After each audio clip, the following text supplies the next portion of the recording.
국민TV 뉴스가 창간했습니다. 빠르고 정확한 뉴스, 국민TV 뉴스의 텍스트 버전을 여러분 앞에 내놓습니다. 국민TV 라디오의 각종 콘텐츠를 이제는 읽으실 수 있습니다. 뉴스.국민.tv, 국민TV 뉴스에서 세상의 모든 뉴스와 만나세요.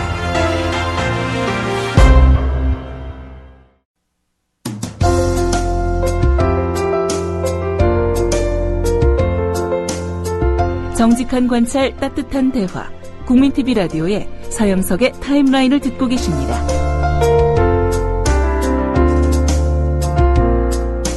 언론의 자유를 헌납하고 폭력의 자유를 누린 한국 언론 굴욕사.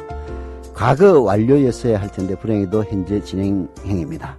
그 엄혹했던 독재 정권 시절 1975년 동아일보 자유 언론 투쟁을 전개했고요. 1988년 한겨레를 만드는 데 참여했습니다. 그리고 최근에는 한국 현대사 속의 언론사를 총정리해 무려 663페이지 분량의 책을 냈습니다. 제목은 폭력의 자유입니다. 그 지연이 김종철 전 연합뉴스 사장님을 모셨습니다. 동아자유언론수호투쟁위원회 위원장이신 김종철 선배님 반갑습니다. 네, 안녕하세요. 목 조금 당겨서 얘기해 주십시오. 청취자들 위해서. 자, 연합뉴스 사장까지 하셨는데요. 지금 최근 근황은 어떠십니까? 네, 아까 말씀하신 대로 동아자유언론수호투쟁위원회를 맡고 있죠. 네. 지난 3월부터. 네. 그리고 이제 지금 우리나라 언론 상황이 어려우니까 전국 언론 노조라든지 후배들이 하는 여러 언론 단체들하고 어떻게 하면 이 민주 언론을 만들 것인가, 그리고 나아가서 다음에는 진정한 민주 정부를 세울 수 있는가, 이런 일들을 함께 논의하고 있습니다. 네. 그게 이제 동아투이, 조선투이를 주로 줄여가지고 동투, 조투. 네. 이렇게 이제 얘기를 하고 있는데, 저도 동투의 조양진 선배님은 잘 압니다. 아, 그러세요? 네, 네. 자, 동아투이 현재 위원장을 맡고 계시기도 한데요. 동아일보 1975년이면 백지 광고 사태도 있었던. 네, 74년부터 있었죠. 74년부터죠. 네. 그런 그 동아일보의 현재 지금 보시는 감회가 어떠십니까? 집에서 구독은 하지 않고요. 네. 인터넷으로는 보죠. 네.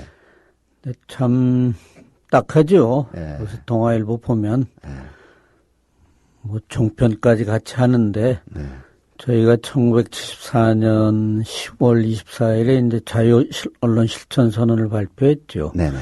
그때 이제 박정희 정권 탄압으로 광고 탄압도 받고 백지 광고도 나오고 75년 3월 17일에 이제 그 113명이 해직됐는데 그때 신문에 비하면 참 이건 뭐라고 말할까, 정론이라고 하기도 그렇고 또 그 사람들이 말하는 뭐 민족지라는 건 말이 안 되고 여러 가지 안타까운 점이 많이 있습니다. 예, 왜 유독 동아일보가 좀 더 심한 듯한 그런 인상을 받기도 하는데요. 그 이유가 뭐라고 생각하십니까? 심하다고 보기보다는 이제 조선일보는 그 나름의 방식이 있고 중앙일보도 여러 가지가 있는데 조중동에서 이제 동아일보가 그 큰 신문 셋 중에 맨 밑에가 있잖아요. 여러 가지 자존심이 상하는 것도 있고 독자 확보나 이제 광고나 이런 점에서 좀 초조한 게 보이는 것 같아요.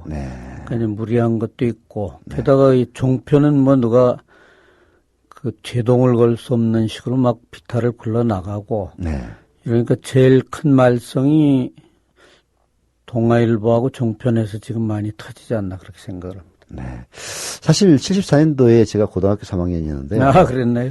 제가 저희 반 이름으로 동아일보 백지 광고 사태 때 광고를 한 적도 있어요. 그래서 동아일보에는 참 남다른 애정이 있는데 제가 뭐 저는 이제 동아일보하고는 인연을 맺지는 않았습니다만은 최근 동아일보를 보면은 정말 너무 안타까워서 아침 그 우리 김종철 선배님 오신다고 그래가지고 한번 여쭤보고 싶어서 말씀을 드렸습니다. 지난번 또 종편인 그 동아일보 종편인 채널A에서는 광주민주화운동에 대해서 말하자면 왜곡하는 그런 발언에서 말썽이 됐는데요. 거기에 대해서 남다른 감회가 있을 것 같은데. 글쎄, 왜 그런 보도를 했는지 모르겠어요. 며칠 동안인데, 네. 지난 이제 5.18 몇 주년입니까? 33주년이죠. 네. 뭐, 북한군이 와서 광주 시민을 선동했고, 네. 심지어 도청에 마지막에 들어가서, 말하자면 시민군으로서 행동했다는데, 네. 증거도 없을 뿐 아니라 상식적으로 있을 수 없는 거죠. 네. 당시에 이제 전두환, 노태우 씨가 이끌던 신군부가 정말 철통같이 경계를 했는데, 네. 그렇다면 북한군이 어디 뭐 서해안으로 상륙해서 왔거나 산을 넘어왔는데, 그런 것 자체가 모순이고, 또 김대중 정부 시기나 노무현 정권 시기에 광주 민주화운동 유공자로 지정하고 상당히 많은 보상금까지 줬잖아요. 네. 사망자나 이제 유족들한테 그리고 부상자들한테. 네. 그러면 국가보안법이 적으로 규정한 북한군이 주도한 광주 민주화운동에 참여한 사람들한테 이 정부가 보상금까지 줬다니 그건 있을 수 없는 일이죠. 그렇죠. 상식적으로 생각해도, 예. 그 다음에 이제 이상한 점이 채널 A를 실질적으로 경영하는 동아일보사가 또 지면을 동원해서 막 채널 A를 비판했잖아요. 이건 뭐 무슨 아이들이 보기에도 만화고. 네. 그럼 과연 동아일보를 경영하는 사주나 편집 책임자, 네. 채널 A의 뭐 편성을 맡고 있는 사람들은 네. 과연 같이 대화라도 나누면서 그런 화면을 제작하는 것인지. 네. 게다가 뭐 또 며칠 전에는 동아일보 일면에 네. 노무현 대통령이 직접 뭐 NLL 대화록을 폐기 지시했다. 네. 근거도 없으니까 심지어 새누리당에서도 그걸 믿지 못하고 했다고 그러는데 네. 그런 기사를 일면 머리에 띄워가지고 하루 이틀은 화제가 될지 모르지만 네. 증거가 없이 그렇게 하는 것은 이제 또 명예훼손에 걸리겠죠. 네. 동아일보나 채널A가 참 대단히 걱정스럽습니다. 사실 전두환 신군부가 만약 광주민주화운동에서 북한군이 특수부대가 침투했다면 내버려 뒀겠어요. 대대적으로 막 전 세계가 알도록 떠들었을 것 아닙니까? 그랬죠. 그런 상식도 없는 것 같아요. 그때 그런 일은 있었죠. 이제 시민들이 도청 앞 광장에서 집회할 때 네. 이제 신구부 쪽에서 간첩이 선동하고 있다는 소문을 퍼뜨렸는데 네. 광주 시민 중에 그런 걸 믿은 사람도 없고 네. 열흘 동안에 뭐 강도 사건이라든지 네. 불상사는 전혀 없었거든요. 네. 그만큼 시민들이 참 합리적으로 이성적으로 민주화운동을 했는데 왜 33년 뒤에 채널A가 그런 걸 들고 나왔는지 이해할 수 없는 일이죠. 자, 이번에 책 폭력의 자유라고 저도 봤습니다만 아주 두꺼운 책 663페이지 책을 내셨는데요. 보통 언론인들이 책을 내면은 자기가 썼던 칼럼을 모아서 내는 경우가 많은데요. 이건 일종의 역사책입니다. 네. 어떻게 기획을 하게 하셨습니까? 제가 뭐 한겨레 신문이나 이런 데 있을 때 썼던 칼럼은 옛날에 한 3권을 이미 낸 적이 있고요. 네. 이번에 이 책을 내게 된 동기는 네. 우리나라 지금 조선중앙통화라든지 네. 보수 언론이 주도하는 네. 이 언론에 대해서 특히 젊은이들이 과거의 역사를 너무 잘 모르는 거 아니냐. 네. 그리고 이제 우리나라 대학의 신문방송학과라든지 미디어학과에서 네. 주로 이제 제가 교수님들을 비난하고 싶진 않은데 네. 이론 자체가 미국이나 유럽의 미디어 이론 네. 너무 추상적이고 우리나라 현실과는 동떨어진 걸로 공부한 학생들이 많고 네. 특히 이제 어떤 젊은이들이 언론에 들어가는가가 중요한데 그렇죠. 언론 고시반을 만들어 가지고 바로 그런 서양 이론을 공부하고 네. 우리나라의 현실을 잘 모르고 가니까 네. 특히 이제 조선중앙동아 이런 데 들어가면 경영권자나 인사권자가 거의 절대적이거든요. 그렇죠. 그럼 처음에는 이제 좋은 뜻을 가지고 들어갔다가도 이제 남들이 가고 싶어하는 정치부, 사회부 이런데 가고 싶은데 사주에 마음에 들지 않으면 탈락하니까. 네. 그래서 자연히 그 거대한 체제 속에서 그냥 한 개의 뭐 그 나사처럼 되는데. 네.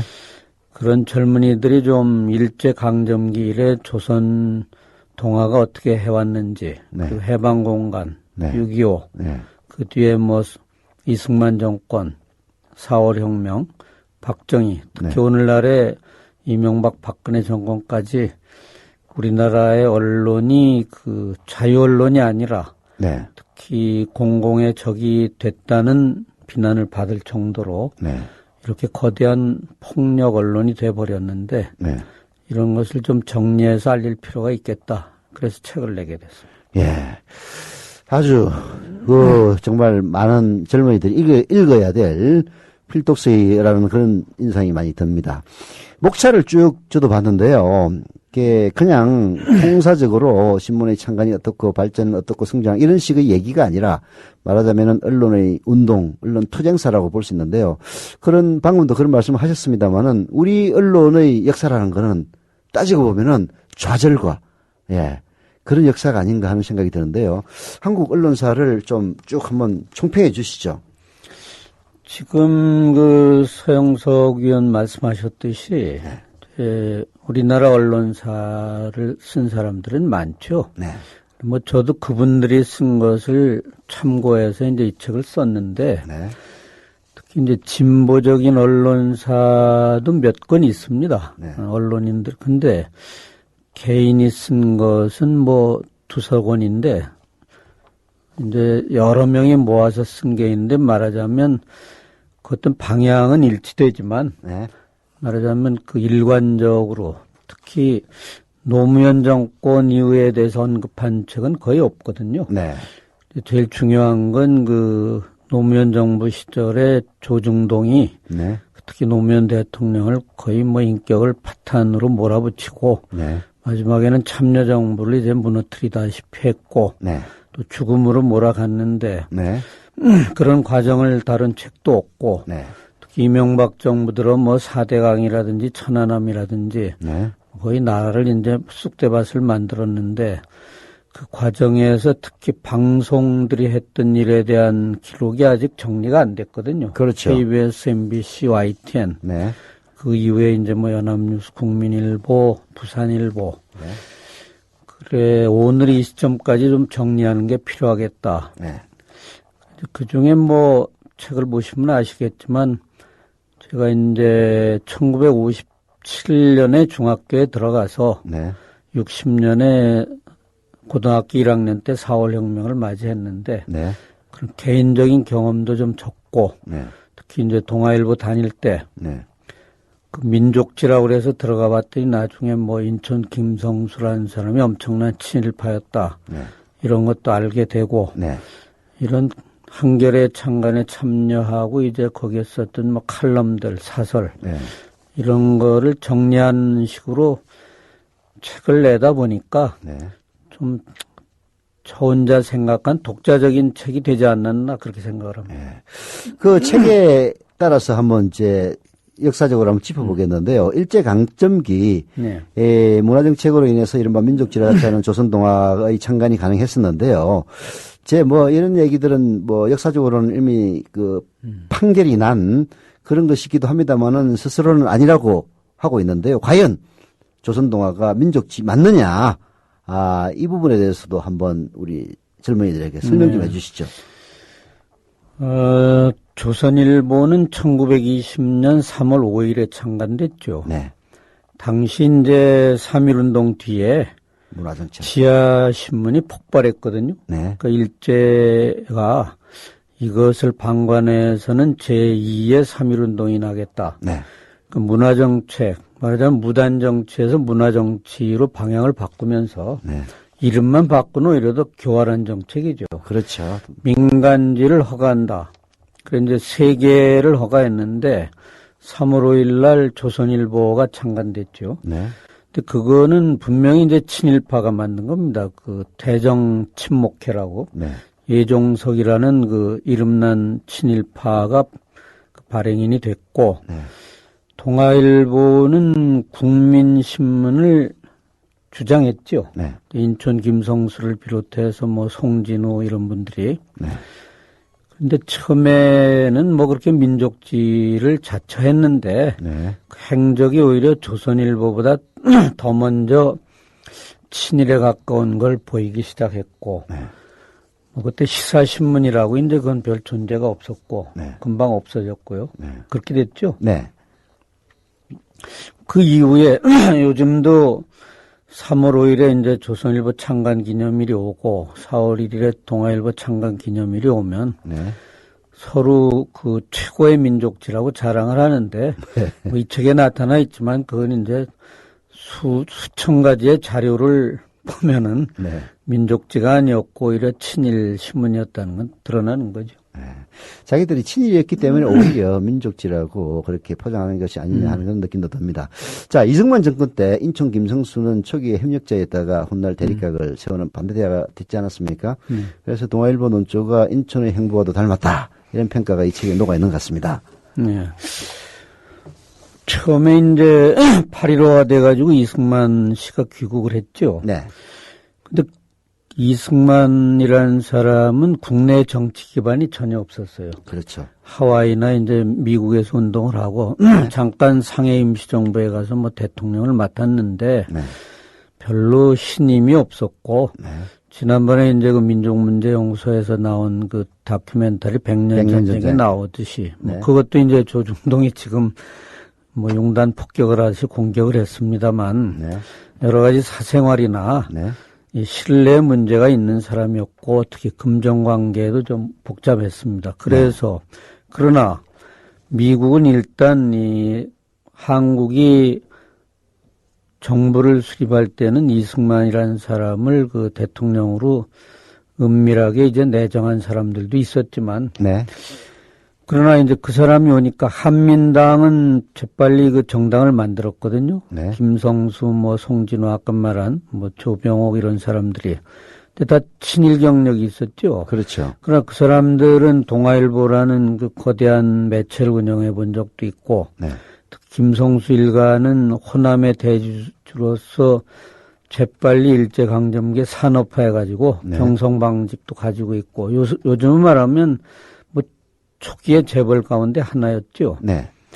그리고 이제 한민당은 독자적으로는 권력을 잡기가 어려우니까 그때 네. 이제 미군정하고 밀착돼 있었지만 이승만 씨를 추대했죠. 네. 그 말하자면 이제 동아일보는 45년 12월 초에 복간이 됐는데 네. 조선일보보다 한 보름 늦었죠. 네. 그때부터 이승만을 절대적으로 지지했고 네. 조선일보는 임시정부하고 김구 선생을 지지했죠. 그래요? 그렇게, 이제 이 책에 있죠. 그런데 네네. 그렇게 하다가 네. 대통령의 이승만 씨가 당선이 됐는데 네. 당연히 김성수 씨를 부통령 내지 총리를 줄 걸로 기대했는데 네. 의외로 뭐 장관도 3자리인가 줬는데 그것도 뭐 별로 그렇게 중요하지 않고 네. 이렇게 하면서 이제 6.25가 터져서 부산에 가서 네. 뭐 정치파동, 뭐 백골단, 따벌대 이런 거 나올 때 네. 동아일보가 노골적으로 이제 그 반이승만 노선으로 돌아섰죠. 뭐 사사의 개헌이니 이제 간선제 대통령이 직선제를 만들고 네. 말하자면 이 종신집권을 하려는 그런 움직임이 보이니까 한민당으로서는 뭐 전혀 정권을 잡을 수 없고 네. 그때부터 야당지로 동아일보가 변신하게 됐죠. 네. 참 동아일보의 부침도 만만치 않네요. 자, 박정희가 집권하고 나서부터는 이제 언론의 암흑기가 시작되지 않습니까? 특히 유신 이후는 그런데요. 뭐 그 시기에는 또 특히 그 권력과 유착해서 이른바 밤의 대통령이라는 이런 얘기도 나오는데요. 자, 이 박정희 시대의 언론에 대해서 조금 요약해 주시죠. 처음부터 유착한 건 아니죠. 네. 1961년 5월 16일 새벽에 이제 쿠데타가 나니까 네. 뭐 당연히 이제 계엄령이 선포되고 네. 검열을 했겠죠. 네. 그래서 이튿날 뭐 당시 뭐 조선일보, 경향신문은 재빨리 그 쿠데타를 지지하는 사설을 썼고 네. 동아일보는 좀 미온적으로 하다가 결국은 다 지지했죠. 네. 그런데 그때 민족일보를 조용수 씨를 중심으로 만들었는데 네. 상당히 인기가 폭발적이었죠. 당시 대학생들이나 뭐 이 지식인들이 제일 많이 볼 정도고 네. 불과 뭐 석 달 만에 이제 폐간이 되고 네. 조용수 씨가 뭐 요즘 드러났듯이 이제 사법살인을 당했죠. 네. 30몇 살의 젊은이가. 네. 근데 그때는 이제 동아일보는 민주당 구파를 지지하는 신문이거든요. 네. 윤보선 씨 당시. 네. 경향신문은 장면 씨를 네. 지지하는데 4.19 뒤에 이제 정말 피가 터지게 싸웠죠. 네. 동아일보는 장면 정권을 허물어뜨리라고 그랬고 네. 경향신문은 장면 정권을 절대로 지지했고 네. 그리고 결국 국민들이 보기엔 혼란이라 이렇게 된 거 아닙니까? 예. 이제 박정희 중심의 쿠데타가 그걸 명분으로 이렇게 하다는 뭐 북한이 쳐들어와서 나라가 망하겠다. 이게 5.16 쿠데타의 명분인데. 네. 그래서 박정희 씨가 그 민정이양을 약속했는데 뭐 어겼다가 뭐 울었다가 또 웃었다가 그러면서 결국 1963년에 선거를 하게 되잖아요. 네. 그때는 다시 동아일보는 철저한 야당지로 이제 나타났습니다. 네. 근데 이제 박정희 씨가 집권을 하고 다시 언론을 장악하기 위해서 1964년에 언론윤리위법이라는 걸 만들려고 그랬죠. 네. 그때 전국에 뭐 기자들, 뭐 언론인들, 언론사주들이 한결같이 반대하다가 네. 마지막에 이제 유성회담이라는 데서 다 박정희한테 항복하고 네. 당시 이제 고인이 됐지만 요새 뭐 말썽이 되어 있는 저 한국일보 장기영 사장도 박정희 쪽으로 투항을 하고 네. 동아일보가 유일하게 버티고 네. 그때 박정희라는 사람이 이제 그 당근을 던졌죠. 네. 뭐 신문지를 싸게 주고 증면을 허용하고 네, 네. 이러면서 이제 그때 조선일보는 애국의 차관을 장기 저리로 들여와서 네. 상당히 거액입니다. 네.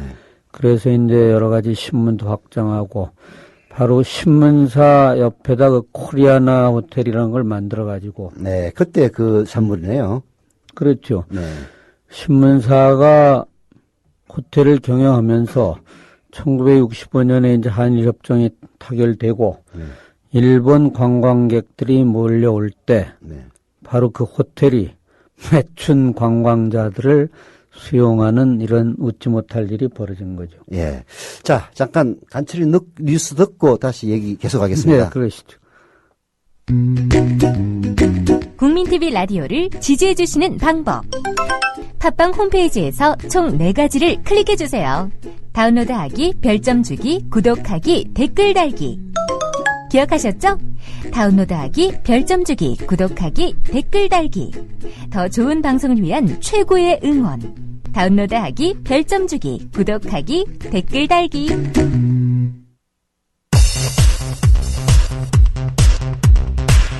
이 시간 간추린 뉴스입니다. 어제 일본 중부의 산악지역 중앙알프스에서 악천후로 한국인 등산객 5명이 조난당했습니다. 70대 노인 등 총 2명이 숨진 채 발견됐고 3명은 아직 실종 상태입니다. 정부가 개성공단과 관련한 최종 회담을 하자고 제안했지만 북한은 답변을 하지 않았습니다. 개성공단 입주 기업들은 오늘 오전 전체 회의를 열고 입장을 밝힐 예정입니다. 전두환씨의 미납 추징금 환수에 나선 검찰이 차남 재용씨가 설립한 보안업체를 압수수색했습니다. 검찰은 회사의 설립 자금이 전 씨의 비자금에서 나온 것으로 의심하고 있습니다. 아소다로 일본 부총리 겸 재무상이 독일 나치 정권이 헌법을 무력화한 수법을 배우자는 취지의 망언을 했습니다. 아소 부총리는 야스쿠니 신사 참배에 대해서도 조용히 참배하면 된다고 밝혔습니다. 계열사 자금 수백억 원을 횡령한 혐의로 1심에서 징역 4년을 선고받은 SK그룹 최태원 회장에게 검찰이 항소심에서 징역 6년을 구형했습니다. 진술을 바꿔 오히려 구형량을 높인 것으로 보입니다. 늦은 오후부터 중부지방에 비가 내리겠고 서울, 경기와 강원, 영서에는 밤늦게 돌풍과 벼락을 동반한 강한 비가 오겠습니다. 대구는 낮 최고 기온이 35도를 기록하는 등 영남과 제주에는 폭염이 이어지겠습니다. 지금까지 간추린 뉴스였습니다.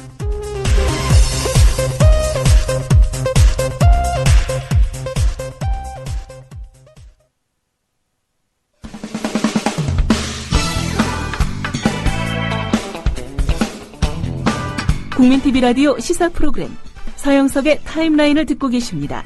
지금은 초대석 시간입니다. 예, 오늘은 최근 젊은이를 위한 한국 현대 언론사 폭력의 자유를 내신 김종철 선생님을 모시고 있는데요. 뭐 다양하죠. 동아일보 해직 기자이시고 한겨레 신문 창간 멤버이시고 연합뉴스 전 사장이기도 하시고 최근에는 동아투이 또 위원장을 맡고 계십니다. 자, 아까 그 박정희 정가 유착한 조선일보는 말하자면은 차관도 데려와서 코리아나 호텔도 짓고 거기서 또 최초의 매춘 관광도 하신 그런 탁월한 업적을 쌓고 있는데 동아일보는 그 의기장을 놔서 오히려 탄압을 좀 받지 않았습니까?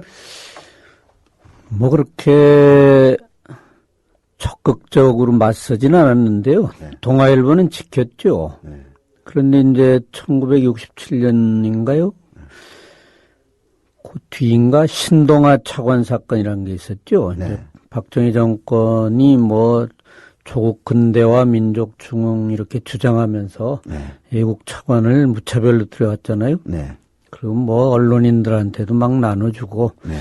그런 진상을 파헤쳤는데 당시 그 동아일보 주필이 천관우 선생이었죠. 네. 그래서 이제 박정희 정권이 그걸 정식으로 걸고 넘어져서 천관우 주필이 해임 당하시고 네. 그 뒤부터 동아일보가 좀 수그러들었어요. 네. 이제 저는 1967년 11월 네. 대학 4학년 때 동아일보에 들어갔는데 네. 당시는 뭐 이제 군대 안 갔다 오도 입사 자격이 있었는데 저는 석 달 만에 다시 군대를 갔다 오고 네. 1970년 7월에 복직을 해보니까 네. 이미 중앙정보부에서 나온 사람이 편집국에 상주하고 있더라고요.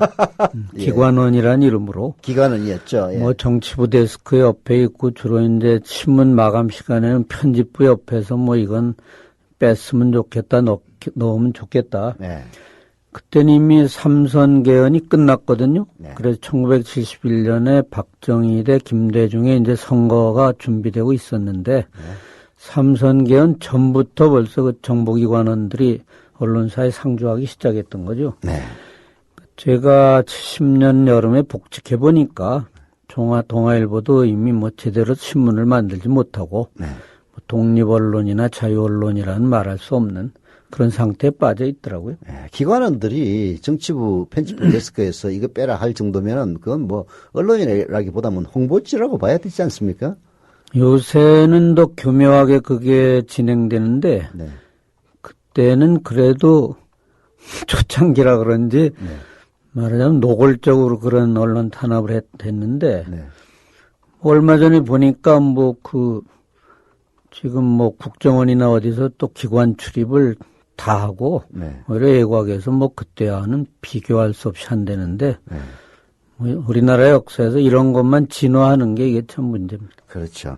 그때 박정희 때 기관원이나 지금은 뭐 편집국에 상주하지는 않지만은 압력을 가해서 특히 요즘 뭐 신문보다도 방송 보면 가관이지 않습니까? 네. 그런 식으로 한다면은 그때나 지금이나 다를 바가 없는 거죠.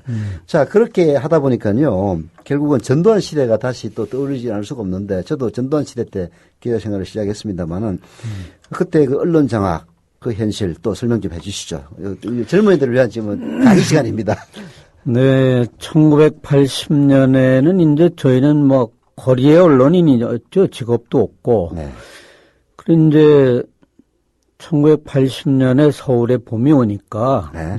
동아투이가 113명이 쫓겨났습니다. 133명. 113명. 113명. 예. 그러니까 동아일보 기자, 네. 편집국 기자, 뭐 출판국 신동아, 여성동아 기자, 네. 당시 동아방송 라디오에 뭐 프로듀서, 아나운서, 엔지니어 이렇게 113명인데 네. 자, 그럼 이제 우리도 복직을 해야 되겠다, 당연히. 네. 박정희가 탄압을 해서 동아일보 사주가 거기 굴복해서 우리를 쫓아냈으니까 네. 이제 박정희도 이 세상 사람이 아니고 네. 민주화가 된다니까 네. 당연히 복직해야 되겠다. 네. 이래서 5월 17일 날 저녁에 저희가 수유리에 있는 어느 천주교 명상의 집에서 회의를 하고 있었어요. 5월 17일 날. 아, 저녁에. 네. 근데 밤늦게 어떤 사람이 전화를 받더니 그날 이화여대에서 전국의 총학생회장들이 회의를 하다가 다 잡혀가고 네. 쿠데타가 난 것 같다. 네. 그래 우리가 아침에 부랴부랴인데 회의를 마치고 그때부터 도피 생활에 들어갔죠. 네. 왜냐하면 뭐 동아투의 일부를 김대중 내란 음모에 엮을 게 분명했고. 그렇죠. 실제로 뭐 저 자신도 그때 한 4개월 피해 다녔는데. 네. 결과적으로 그렇게 됐죠. 네. 기자협회장 하던 김태홍 씨도 붙잡혀가지고 내란 음모에 공범으로 들어가고 이런 사태였는데. 네. 이미 그 전두환 신군부는 언론을 장악하고 쿠데타를 일으킬 계획을 미리 가지고 있었죠. 그렇죠. 12.12 쿠데타에서 1년의 시나리오가 있었는데, 네. 저도 이제 그때 5월 15일인가요? 그 유명한 뭐 서울역 회군 사건인가 대학생들. 네.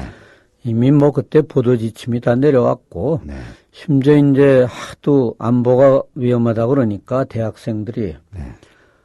그 데모 끝나면 청소하고 뭐 북한은 오판하지 말라 이렇게까지 했는데 보도 지침에 대학생들이 그렇게 주장했다는 것도 신문이나 방송에 내지 말라 이랬거든요. 말하자면 뭐 김일성이 남침하지 말라고 대학생들이 이렇게 경고하는 것조차 보도하지 못하게 했으니까 뭐 지금 전두환 씨 요새 뭐 이제 재산 때문에 또 국민적인 뭐 웃음거리가 되고 있는데 네. 그때는 권력을 잡기 위해서 이제 별짓을 다 했죠. 네. 그래가지고 광주에서 이제 그 많은 사람을 학살하고 네. 뭐 상처를 입히고 결국 그 장충체육관에서 뭐 통일주체 국민회인가요? 네. 뭐 거기서 체육관 선거를 통해서 거수기 선거를 통해서 이제 대통령이 된 뒤에 맨 처음에 시작한 게 이제 언론 장악이죠. 네. 그래서 1980년 8월에 네. 그 기자를 대대적으로 숙청하기 시작했죠. 네. 그러니까 5.18 때 그 진상을 보도하지 하는 걸 거부하면서 주장하면서 제작 거부를 했던 기자들.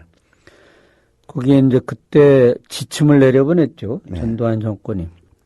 그랬더니 사주들이 뭐 동아조선 중앙 뭐 이런 데서 평소에 사주가 밑보았던 사람들까지 끼어가지고 모조리 그냥 전두환 정권 쪽에서 한 300~400명을 요구했는데 무려 1000여 명을 해직해버린 거예요. 그 이제 지금 그분들이 80년 해직 언론인 협의회라는 걸 가지고 모이고 있고 네. 통폐합을 해버렸죠. 네. 뭐 각 지방에 동아방송하고 TBC를 KBS, CBS까지 네. 이렇게 하면서 당시 통신사는 합동, 동양, 뭐 시사통신 이렇게 있었는데 다 합쳤죠. 연합통신으로 만들고 네. 신문사는 시군 단위까지 주재기자가 있었는데 네. 1도 1지사다. 네. 이게 한도에 지사가 하나밖에 없으니까 취재가 되겠습니다. 그래서 연합통신을 통한 기사만 받아쓰게 만들고 네. 이렇게 해서 결국 언론을 장악하니까 1984년에 이제 그 해직 언론인들을 중심으로 민주언론운동협의회를 만들었죠. 네. 지금 이제 민원연의 전신이죠. 아. 거기에서 1986년에 네. 이제 그 한국일보의 김주원 기자가 근무를 하다가 보도 지침을 발견하고 네. 그래서 말지에다 제보해서 그게 이제 특집으로 나가서 이제 세계적인 그 파문을 일으켰죠. 네. 날마다 뭐 이건 일단 뭐 제목은 뭐 아주 시시콜콜하게 그냥 지시를 하는 보도 지침이었죠. 이제 제가 이번에 낸 책에도 보도 지침이 좀 요약돼 있죠. 네. 말하자면 뭐 전두환이 뭐 비행기에 가다가 뭐 목민심서를 읽었다는 등 이런 것까지 쓰라고 그랬으니까 말이 안 되는 거죠. 최근에도 보도 지침이 자발적 보도 지침이 있는 것 같아요. 박근혜가 휴가 가는데 무슨 책을 읽는다 이런 기사가 나오는 거 보면요. 지금 며칠 전에 보니까요. 네. MBC에서 뭐 NLL 기록에 관해서 중요한 게 나왔는데 네. 일단도 안 되는 걸로 처리했다가 네. 청와대에서 그걸 좀 크게 써야 된다니까 뭐 알아서 또 크게 하고 뭐 보도지침이라는 게 문서화된 게 아니고 그렇죠. 정권이 뭐 KBS 사장은 대통령이 임명하고 네. MBC 사장도 박문진하고 정수장학회가 100% 가지고 하니까 실질적으로 임명하는 거나 마찬가지인데 네. 중요한 건 이제 그 인사권, 경영권, 편집권, 편성권을 가진 사주가 네. 요즘 뭐 지난 언론 대파업대다 드러나 있듯이 네. 아무리 기자나 프로듀서가 노력해도 네. 그 보도본부장이나 그 위에서 이거는 안 돼 하면은 안 나가는 거 아닙니까? 이게 말하자면 안타까운 현실이죠. 폭력의 자유죠. 네. 자, 적시자 돌발 질문을 하겠는데요. 우리 김종철 선배님께서는 1967년 동아일보에 입사하셨는데 네. 지금 최시중 씨는 65년도 동아일보 입사했고 네. 또 정현주 사장은 1970년도 입사를 했는데 같이 생활을 하셨죠? 그랬죠. 최시중 씨는 그 공채로 들어온 분은 아닙니다. 이제 제가 동아일보사 공채 10기인데 네. 1967년에 네. 최시중 씨는 제가 알기에 동양통신에 있었어요. 아. 근데 당시 사주가 김성곤 씨라고 지금 쌍용 창업자죠. 네. 그분이 말하자면 그때 박정희 정권 때 언론에 뭐 좋든 나쁘든 3인방이란 말이 있었거든요. 네. 김성곤 씨는 공화당의 재정위원장을 하는 돈줄이었고 SK. 마지막에는 이제 뭐 박정희의 삼성개헌에 반대하다 그 남산에 끌려가서 코수염도 뽑히고 했는데. 다 뽑힌 사람이죠. 중앙지법부 끌려가지고. 아마 이제 최시중 씨는 네. 그 집에 가정교사를 했답니다. 아. 그래 동양통신 네. 입사해서 하다가 네. 언론 3인방에 이제 당시 서울대 대학원장을 하던 김규환 씨라고 있었습니다. 김규환. 그 민정당 하던 김윤환 씨의 형님이죠. 네. 그 당시 고재욱 동아일보 사장 세 분을 무슨 의미에서든지 언론 3인방이라고 불렀어요. 박정권 시절에. 네. 근데 최시중 씨는 내가 70년에 복직해 보니까 정치부 기자였고요. 네. 정현주 씨는 이제 공채 13기죠. 3년 후배시네. 그러니까 저보다는 3년 후배인데 나중에 이제 동아통이 나오고 이제 우리가 그 전에 뭐 자유언론 실천운동하고 이럴 때 제일 가까운 후배로 같이 했죠. 정현주 씨는. 아, 그러니까 최시중 씨는 그때 당시 실력자였던 김성곤 계열로 특제돼서 들어왔던 사람이네요. 가정교사 연로를 해서. 뭐 가정교사 덕은 아니겠습니다만 어쨌든 김성곤 씨하고 친분이 있고 정치적 성향이 그런데 이제 당시 신문사들이 공채 말고도 특채를 많이 했거든요. 네, 그때는 그야말로 특채가 많아가지고 각 신문사 많이 옮겨 다니고 그랬지 않습니까? 그리고 뭐 1950년대에는 친척들끼리 막 뽑아서 하고 조선이고 동하고. 그러니까 어떤 사람은 그 기사를 제대로 쓸 수도 없는 사람이 나중에 뭐 부장도 돼서 데스크도 보고 그런 웃지 못할 일이 있었죠. 그나마 우리 언론을 제대로 끌어오는 데는 그 공채 기수들의 역할이 크지 않았습니까?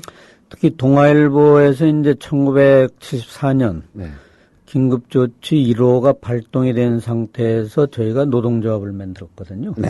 근데 지금은 뭐 언론사마다 노조가 있는데 당시에는 언론사에서 노조를 만들면 잡혀가서 진짜 사형이나 무기징역을 당할 수 있는 이런 분위기였어요. 그렇죠. 그렇게 철저히 정권도 언론사 사주도 노조만 생기면 문 닫는 줄 알았거든요. 그런데 우리가 그동안 1973년부터 언론자유 수운동을 하던 공채 출신들이 그날 이제 어떤 사건을 계기로 노조를 만들었는데 첫날 이튿날 거의 대상자의 3분의 2가 가입을 했거든요. 그리고 이제 그때 한 17명이 또 해직을 당했습니다. 뭐 저도 그 한 사람으로 했는데 무슨 이유인지 이제 한 달 뒤에 복직이 되고 노조를 중심으로 준비를 해가지고 74년 10월 24일 날 자유언론 실천선언을 발표하고 당시에 이제 군법회의에서 뭐 민청학년 인혁당 고문당하고 이제 사형 선고받고 무기 받은 사람들이 막 그런 사실을 폭로했는데도 한 줄도 안 나갔거든요. 네.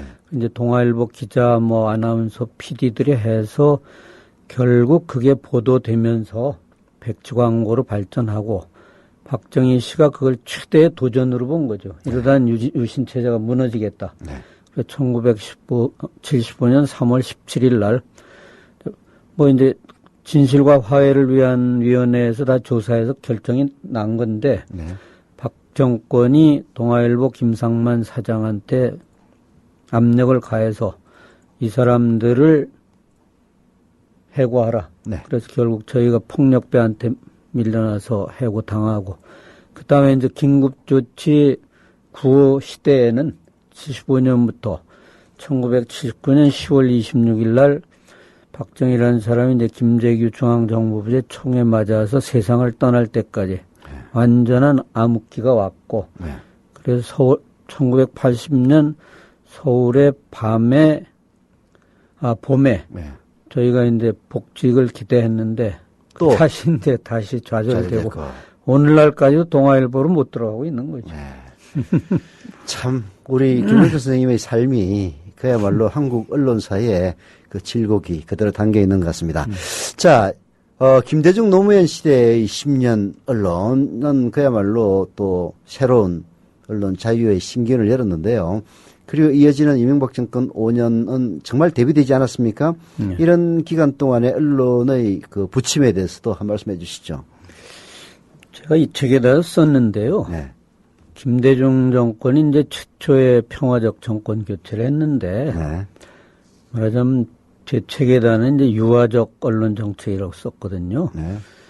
정권이 물론 앞장서서 개혁을 강제로 할 수는 없지만 네. 그런 분위기를 만들어야 되거든요. 그렇죠. 동아투이나 조선토이나 80년 해직 기자들을 복직시키는 입법을 하고 네. 그동안에 동아, 조선, 중앙 같은 그 대형 매체들이 탈세를 했거나 네. 이게 완전히 사기업이 돼가지고 오히려 뭐 공기라고 주장하고 민족지라고 그러면서 여러 가지 그 나쁜 행동을 했다면 네. 그것을 그 민주화나 통일을 바라는 세력과 힘을 모아가지고 개혁을 해야 됐는데 네. 김대중 정권도 그걸 못했고 노무현 정권은 이제 뭐 당시 이해찬 총리나 뭐 이제 유시민 장관 이런 사람들하고 같이 노 대통령이 네. 상당히 용감하게 싸웠죠. 네. 근데 그 싸움 자체가 너무 설전이 돼 버렸죠. 네. 그래서 구조적으로 어떻게 언론을 개혁할 것이냐 이런 것도 뭐 브리핑룸을 만드니 이런 지역적인 문제가 말하자면 저쪽에 공격의 빌미를 줬고 네. 그래서 뭐 노무현 대통령 말기에는 거의 대통령이 아니라 인격 파탄자 네. 이런 식으로 사설도 조중동이 썼잖아요. 네. 그리고 부엉이 바위에서 뛰어내리신 것도 다 그런 게 동기가 됐는데 네. 이명박 정권, 박근혜 정권을 보면서 제가 느끼는 것도 네. 아무리 그 일선 현장에 있는 언론인들이 네. 그 모든 걸 걸고 싸워도 네. 전체적으로 이 민주화를 바라는 정당이나 네. 시민운동이나 네. 대중 네. 같이 이게 정말 민주화나 민족 통일을 위한 운동으로서는 언론 민주화, 공정한 언론, 자유 언론, 독립 언론이 필요하다. 네. 이걸 가지고 통일된 어떤 이런 전선을 형성하지 않으면 어떤 일선에서만의 힘으로는 어렵다는 게 지금 드러나지 않습니까? 네. 그래서 이런 게 중요하다고 봅니다. 힘을 모아야 된다 그런 얘기네요. 그렇습니다. 네. 근데 지금 힘을 모으는 그런 움직임은 있습니까? 있죠. 그런데 이제 작년에 뭐 언론연대 파업하고 이랬는데 결과적으로는 좋은 결과는 못 얻었잖아요. 네. 뭐 공영방송의 사장들도 그대로 물러앉아 있고 네. 또 그 뒤에 전혀 KBS니 뭐 MBC니 YTN이니 그 뉴스가 개선되지 않고 있고 네. 그러니까 구조적으로 이 언론사의 구조 자체를 민주화해야 된다는 거죠. 그래서 이제 지금 전국 언론 노조나 여러 가지 시민단체들이 있는데 저희 동아투이도 거기에 하나입니다만 여러 가지 논의를 하면서 지금 이 침체되어 있는 언론운동도 되게 활성화하고 특히 최근에 이제 여러 가지 국정원 사건이라는 것 때문에 촛불이 나오는데 어제도 기사를 보니까 그 고등학생들이 당당하게 교복 입고 네. 자기 이름 걸고 나오고 지난 토요일에 또 무려 2만 5천 명이나 촛불을 들고 이런 이름 없는 사람들이 앞장서 있는 이런 민주화 운동에 네. 어떻게 하면 참 민주당이 요새 딱합니다만 네. 안철수 씨가 앞으로 정치를 어떻게 할지는 모르겠는데 네. 좀 같은 목표를 가지고 시민들과 함께 이렇게 가는 큰 운동이 필요하지 않나 이렇게 봅니다. 예, 그렇게 될 겁니다. 자, 그런 일하면서 미디어협동조합 국민TV가 출범했는데요. 미디어협동조합 국민TV에 대해서 기대하시는 바가 있다면 한 말씀 해주시죠. 네, 저는 이게 아주 바람직한 운동이라고 봅니다. 왜 그러냐면 우선 권력에 종속되거나 네. 사장을 권력이 내려보내는 언론은 절대로 민주화될 수 없고 네. 특히 중요한 게 광고 아닙니까? 경영 때문에. 네. 대자본의 눈치를 보면은 결국 우리가 여러 가지 사례에서 보듯이 독립이 어려운데 네. 이 국민TV가 미디어 협동조합을 만들어서 네. 정말 십시일반으로 네. 권력이나 대자본에 의존하지 않으면 앞으로 좋은 매체가 생겨가지고 지금 뭐 뉴스타파나 그 프레시안이 시도하는 것처럼 네. 서로 여러 매체가 힘을 합쳐서 네. 같이 나가면 아마 우리나라 언론, 대한 언론이 아니라 어느 날에는 주류 언론으로 발전하지 않을까 이렇게 기대합니다. 네, 감사합니다. 지금까지 시사인 복수에서 나온 폭력의 자유라는 책을 쓰신 언론인 김종철 선생님을 만나봤습니다. 김 선생님 감사합니다. 네, 고맙습니다.